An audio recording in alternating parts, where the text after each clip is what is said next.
Galing ni Kuya, shoutout po sa'yo Kuya. Hindi na pa namin ito binubuntutan, nakakatuwa.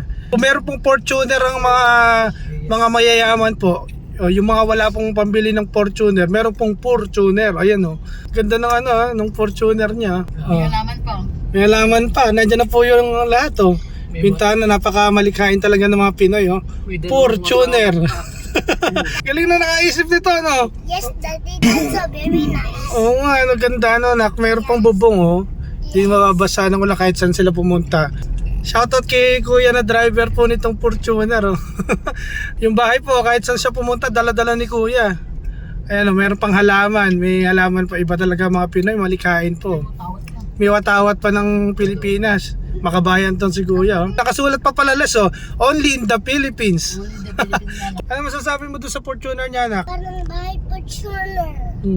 Maganda. Yes. Daddy, Magaw tayo ganyan. Gagawa tayo nun? Tricycle natin, gusto magawin natin ganyan. Na meron bahay, merong gulog. Tapos meron halaman. May halaman din.